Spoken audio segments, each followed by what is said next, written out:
রাজ্য প্রশাসনে সচিব স্তরে রদবদল। 17টি দফতরের সচিব বদল করল রাজ্য সরকার। রাজ্য প্রশাসনে সচিব স্তরে রদবদল হলো। 17টি দফতরের সচিব বদল করল রাজ্য সরকার।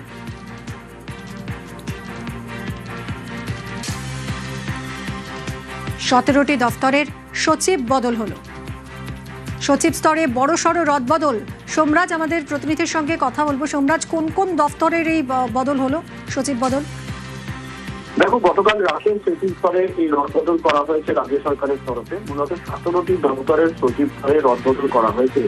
যেটা সব থেকে গুরুত্বপূর্ণ রদবদল সেটা হচ্ছে খাদ্য দপ্তরের সচিব পদে রদবদল করা হয়েছে, নারী ও শিশু কল্যাণ দপ্তরের সচিব পদে রদবদল করা হয়েছে, পরিবেশ দপ্তরের সচিব পদে রদবদল করা হয়েছে। এছাড়াও যেটা দেখা যাচ্ছে, ক্ষুদ্র ও কুটির শিল্প দপ্তরের সচিব পদে রদবদল করা হয়েছে, কর্মীবর্গ প্রশিক্ষণ দপ্তরের সচিব পদে রদবদল করা হয়েছে। অর্থাৎ একাধিক গুরুত্বপূর্ণ দপ্তরে সচিব পদে রদবদল করা হয়েছে। কেন এই সচিব পদের রদবদল?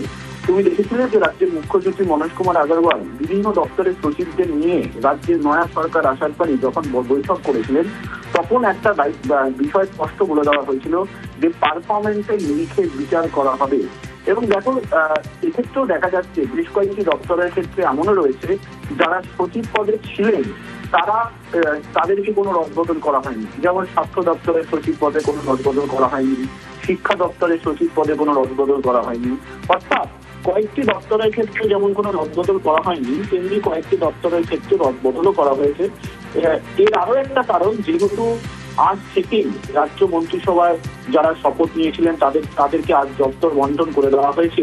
সেই কারণে যাতে নতুন মন্ত্রীদের সাথে নতুন সচিবরা কাজ করতে পারেন, অর্থাৎ একটা সমন্বয় থাকে, সেই কারণেও এই রদবদল বলেই প্রশাসনিক মহলের তরফে দাবি করা হচ্ছে। ধন্যবাদ সোমরাজ।